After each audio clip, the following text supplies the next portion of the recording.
아들 어디에 진실도 실종됐습니다. 지금부터 가평 노부부 실종 사건 얘기를 해보겠습니다. 어제 용의자로 지목된 딸과 교주가 모두 구속이 됐지만 두 사람 모두 여전히 진술을 거부하고 있습니다. 사건은 점점 알 수 없는 방향으로 흘러가고 있는데요. 먼저 영장 심사를 받으러 가는 이 딸과 교주의 모습부터 만나보시죠. 유기 혐의 인정하시나요? 살해 혐의도 받으시던데 혹시 인정하시나요? 노부부랑 어떤 사이세요? 유기 혐의 인정하십니까? 살해 혐의도 받으시던데 인정하시나요? 부모님께 하시고 싶은 말씀 없으세요? 어제부터 이 사건에 대해서 관심들이 참 많아서요. 근데 백기종 팀장님죠. 아버지는 익사된 채로 발견됐고 어머니는 아직 실종 상태인데 그렇습니다. 지금 강변, 북한 강변만 수사하는 게 아니라 이건 야산까지 다 지금 그렇습니다. 확대했다면서요? 지금 이제 그 가평 경찰서에서는 강원지방경찰청하고 합동으로 전담 수사팀을 만들어가지고 중대 경력을 동원해서 지금 수색을 하고 있는데 사실은 집에서 20km 떨어진 곳에 유기 됐던 분이 결국 발견이 됐기 때문에 익사체로 그래서 이 한강, 북한강 일대뿐만이 아니라 인근의 야산을 포함해가지고 드론까지 동원을 해서 샅샅이 수색을 하고 있다라고 하는데 현재까지도 아무런 흔적을 발견하고 할 수가 없기 때문에 일부 수사관들은 혹시 외진 곳에 감금돼 있는 게 아닌가 하는 측면 때문에 결국은 빈집이라든가 야산 수색까지 이렇게 하고 있다라고 알려지고 있습니다. 예, 뭐 최 변호사님 사실 지금 구속은 됐지만 이 딸이나 이 교주나 지금 입을 꽉 다물고 있는 상태인데 이 교주는 부모님께서 그 노부부께서 천국에 가고 싶다는 말을 자주 했다 이런 주장을 되풀이하고 있다고 하더라고요. 그렇습니다. 이분들이 이제 종교적인 그것이 어떤 뭐 이단인지 어떤지는 모르겠습니다만 종교적으로 뭉친 단체이면은 틀림은 없고 그와 같은 부모님들이 평소 때 천국에 가고 싶다는 것이 결국 살아서 가긴 어려우니까 어딘가 죽고 싶다라는 그런 얘기를 했다라는 취지로 얘기를 하고 그것을 옆에서 도와준 것일 뿐이다 이런 얘기를 하고 있는데요. 어쨌든 지금 아직까지 아버지는 사망했고 엄마는 지금 실종된 사건인데 구속된 범죄 죄명 같은 경우에는 아버지이기 때문에 전속 유기입니다. 그리고 또 그 교주 같은 경우에는 아빠는 아니니까 이게 유기죄로 했었는데 경우에 따라서 이후에 이제 이분들이 극단적 선택을 했다라는 것이 밝혀진다고 하면은 결국 자살을 하는 것을 도왔다는 자살 방조죄도 추가될 가능성이 있기 때문에 그러한 범죄 염두에 두고 아마 구속한 다음에 추가적인 조사를 하고 있는 것이 아닌가 미뤄 짐작할 수 있을 것 같습니다. 천국에 가고 싶다 그리고 부모님 뜻 따라 해드렸다. 저 말을 뭐 고지고대로 믿을 수만은 없으니까요. 이 딸과 교주의 이런 말에도 이 노부부와 죽음 연관 정황들, 딸과 교주의 정황들이 속속 나오고 있습니다. 이웃들의 증언 한번 들어보시죠. 딸이 미국에서 살다 왔다고 그런 것 같은데요.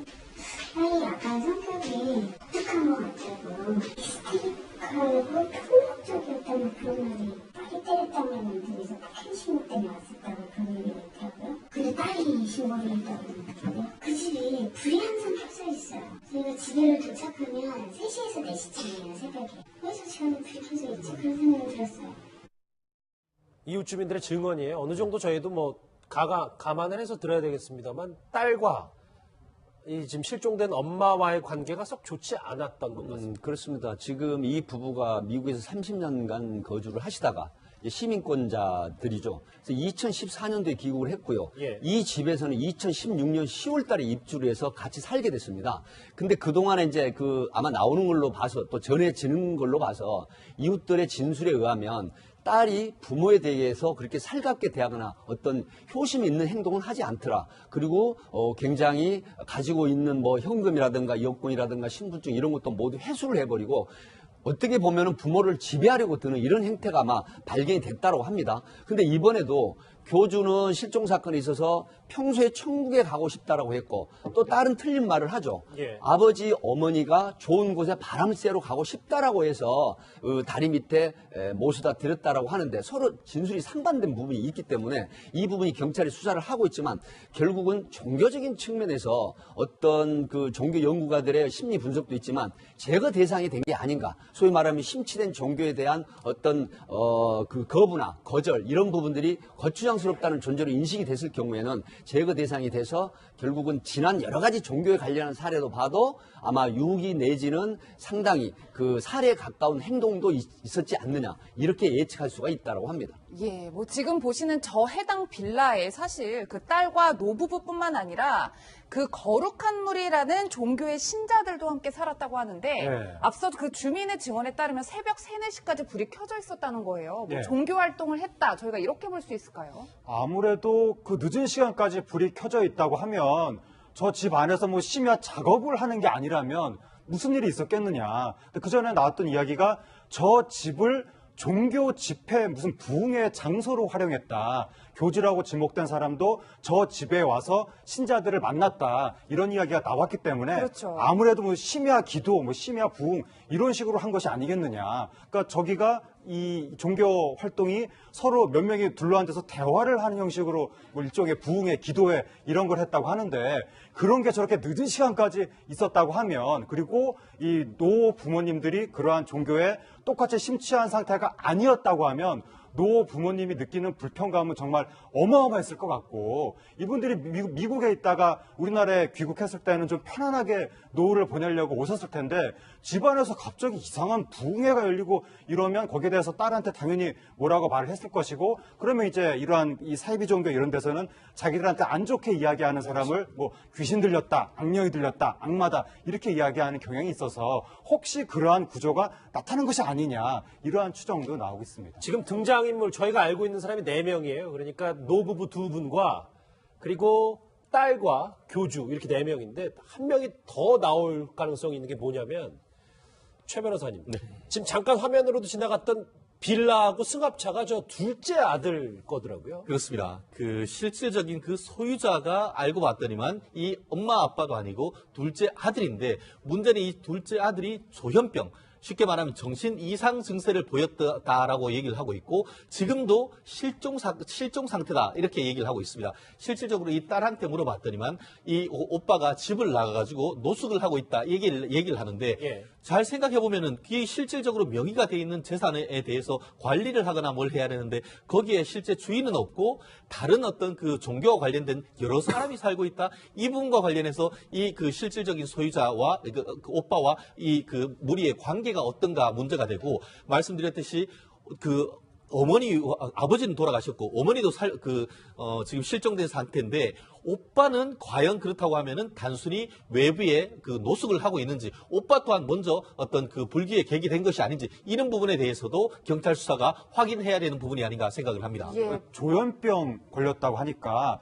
혹시 그 조현병이 걸린 그 상태를 보고 귀신 들렸다라고 표현하면서 종교적으로 혹시 또 이따가 해결해주겠다라고 접근한 것은 아닌지 이런 것도 좀 알아봐야 될 것 같습니다. 예, 뭐 백 팀장님 여러 가지 추측이 나오고 있는데 사실 지금 뭐 경찰이나 검찰이나 이 종교적인 특성 때문에 신도들로부터 유의미한 진술을 듣는 게 굉장히 어려운 상태라고 하더라고요. 그렇습니다. 그렇다면 이 아들을 찾는 것도 굉장히 중요한 점이 될 수 있을 것 같아요. 앵커께서 지적을 하셨지만 사실 저도 이제 수사 경험칙상을 말씀드리면 이런 어떤 신흥 종교나 이단적인 종교 입장에서는 수사가 어떤 사안이 벌어서 수사를 하더라도 관련 교주나 교인들 또 특히 안에서 같은 어떤 종교적인 역할을 했던 분들의 진술을 받기는 굉장히 힘듭니다. 예. 그래서 제가 말씀을 드리는 건 이 종교에서 탈퇴한 분들의 진술이 유력하게 단서가 되는데 지금 이번 경우도 방금 말씀하셨지만 그 둘째 오빠가 지금 사실 미국에 사남매가 있었다가 아들 둘은 현재 미국에 있습니다. 제가 알아보니까. 그리고 딸과 아들 노부부가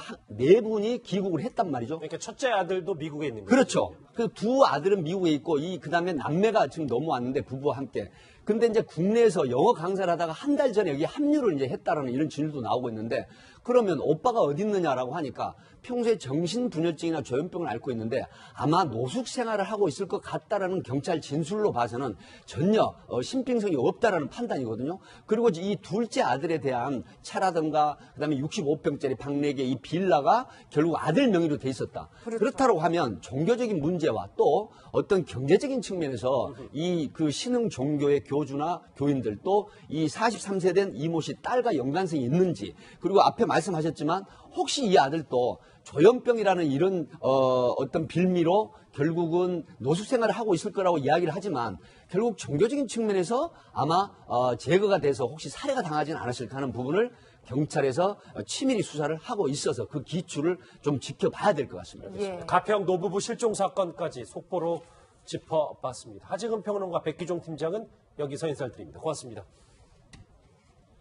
그렇습니다. 이분들이 이제 종교적인 그것이 어떤 뭐 이단인지 어떤지는 모르겠습니다만 종교적으로 뭉친 단체이면은 틀림은 없고 그와 같은 부모님들이 평소 때 천국에 가고 싶다는 것이 결국 살아서 가긴 어려우니까 어딘가 죽고 싶다 하는 그런 얘기를 했다라는 취지로 얘기를 하고 그것을 옆에서 도와준 것일 뿐이다 이런 얘기를 하고 있는데요. 어쨌든 지금 아직까지 아버지는 사망했고 엄마는 지금 실종된 사건인데 구속된 범죄 죄명 같은 경우에는 아버지이기 때문에 존속 유기입니다. 그리고 또 교주 같은 경우에는 아빠는 아니니까 이게 유기죄로 했었는데 경우에 따라서 이후에 이제 이분들이 극단적 선택을 했다라는 것이 밝혀진다고 하면은 결국 자살을 하는 것을 도왔다는 자살 방조죄도 추가될 가능성이 있기 때문에 그러한 범죄 염두에 두고 아마 구속한 다음에 추가적인 조사를 하고 있는 것이 아닌가 미뤄 짐작할 수 있을 것 같습니다. 천국에 가고 싶다. 그리고 아들 어디에 진실도 실종됐습니다. 지금부터 가평 노부부 실종 사건 얘기를 해보겠습니다.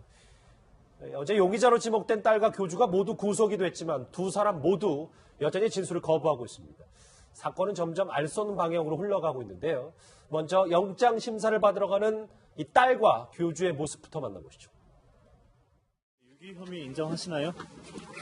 살해 혐의도 받으시던데 혹시 인정하시나요? 노부부랑 어떤 사이세요? 유기 혐의 인정하십니까? 살해 혐의도 받으시던데 인정하시나요? 부모님께 하시고 싶은 말씀 없으세요? 어제부터 이 사건에 대해서 관심들이 참 많아서요. 근데 백기종 팀장님죠. 네. 아버지는 익사된 채로 발견됐고 어머니는 아직 실종 상태인데 그렇습니다. 지금 북한 강변만 수사하는 게 아니라 이건 야산까지 다 지금 확대했다면서요? 지금 이제 가평 경찰서에서는 강원지방경찰청하고 합동으로 전담 수사팀을 만들어 가지고 중대 경력을 동원해서 지금 수색을 하고 있는데 사실은 집에서 20km 떨어진 곳에 유기 됐던 분이 결국 발견이 됐기 때문에 익사체로 그래서 이 한강 북한강 일대뿐만이 아니라 인근의 야산을 포함해 가지고 드론까지 동원을 해서 샅샅이 수색을 하고 있다라고 하는데 현재까지도 아무런 흔적을 발견하고 할 수가 없기 때문에 일부 수사관들은 혹시 외진 곳에 감금돼 있는 게 아닌가 하는 측면 때문에 결국은 빈집이라든가 야산 수색까지 이렇게 하고 있다라고 알려지고 있습니다. 예, 차 변호사님 사실 지금 구속은 됐지만 이 딸이나 이 교주나 지금 입을 꽉 다물고 있는 상태인데 이 교주는 부모님께서 노부부께서 천국에 가고 싶다는 말을 자주 했다 이런 주장을 되풀이하고 있다고 하더라고요. 부모님 뜻 따라 해드렸다. 저 말을 고지고대로 믿을 수만은 없으니까요. 이 딸과 교주의 이런 말에도 이 노부부와 죽음 연관 정황들, 딸과 교주의 정황들이 속속 나오고 있습니다. 이웃들의 증언 한번 들어보시죠. 딸이 미국에서 살다 왔다고 그런 것 같은데요. 딸이 약간 성격이 독특한 것 같다고 히스테릭하고 폭력적이었다는 그런 말이 딸이 때렸다는 분에서 펜싱 때문에 왔었다고 그런 얘기가 있더라고요. 근데 딸이 신고를 했다고 그러더라고요. 그 집이 불이 항상 켜져 있어요. 저희가 집에 도착하면 3시에서 4시쯤이에요, 새벽에. 그래서 저는 불이 켜져 있지 그런 생각이 들었어요. 이웃 주민들의 증언이에요. 어느 정도 저희도 감안을 해서 들어야 되겠습니다만 딸과 지금 실종된 엄마와의 관계가 썩 좋지 않았던 것 같습니다. 그렇습니다. 지금 이 부부가 미국에서 30년간 거주를 하시다가 시민권자들이죠. 그래서 2014년도에 귀국을 했고요. 예. 이 집에서는 2016년 10월 달에 입주를 해서 같이 살게 됐습니다. 근데 그동안에 이제 아마 나오는 걸로 봐서 또 전해지는 걸로 봐서 이웃들의 진술에 의하면 딸이 부모에 대해서 그렇게 살갑게 대하거나 어떤 효심 있는 행동을 하지 않더라. 그리고 굉장히 가지고 있는 현금이라든가 여권이라든가 신분증 이런 것도 모두 회수를 해버리고 어떻게 보면은 부모를 지배하려고 드는 이런 행태가 아마 발견이 됐다고 합니다. 근데 이번에도 교주는 실종 사건에 있어서 평소에 천국에 가고 싶다라고 했고 또 다른 틀린 말을 하죠. 예. 아버지 어머니가 좋은 곳에 바람 쐬러 가고 싶다라고 해서 다리 밑에 모셔다 드렸다라고 하는데 서로 진술이 상반된 부분이 있기 때문에 이 부분이 경찰이 수사를 하고 있지만 결국은 종교적인 측면에서 어떤 종교 연구가들의 심리 분석도